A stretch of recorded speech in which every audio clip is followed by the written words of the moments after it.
NASA is gearing up for a big day tomorrow, and scientists tackle the question, do Twinkies really last forever?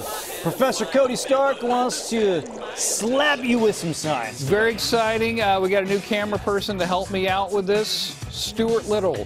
Stuart Little is running the camera. Hi, Stuart. How are you down there? Hi, Cody. Good to see you. All right. Do you remember that old rumor that claimed Twinkies last forever?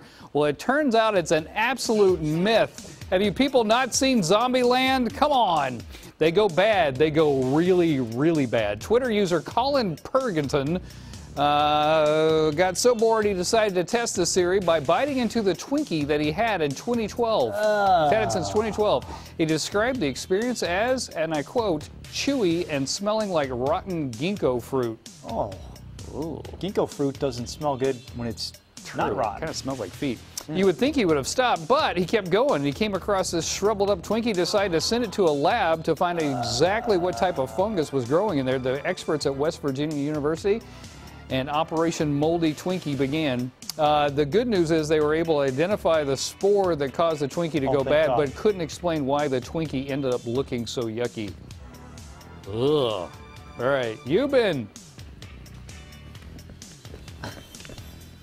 slapped with science.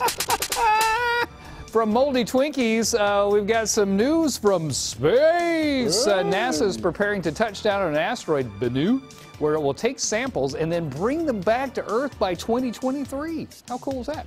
Scientists hope that the mission and the samples will help them better understand how planets are formed and how life began. They also want to know more about how asteroids and how they could impact the Earth. The entire process will take up to 4 hours as NASA's OSIRIS-REx successfully touches down and collects those samples.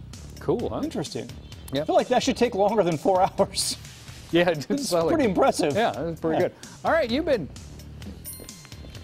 slapped with science.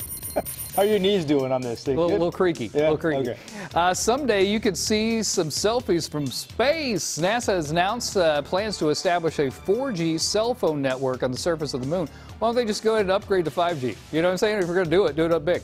Nokia's Bell Labs was granted $14 million to come up with the project, which seems like a bargain.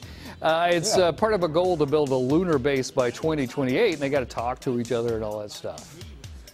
Come on, they can use 5G. They got to play video games live, right? So I guess this would be to communicate amongst each other on the moon. Yeah. And you got to check Twitter at least 50 times an hour on the moon. All right, you've been slapped with science, Stuart. Was that By the way, little strong? Nice job by new intern Stuart Little. Very steady hand on the camera there. There you go, John. Thank you, Courtney. Well, thank you. I feel pretty. Is she here? I've been here for a week. All right, Cody.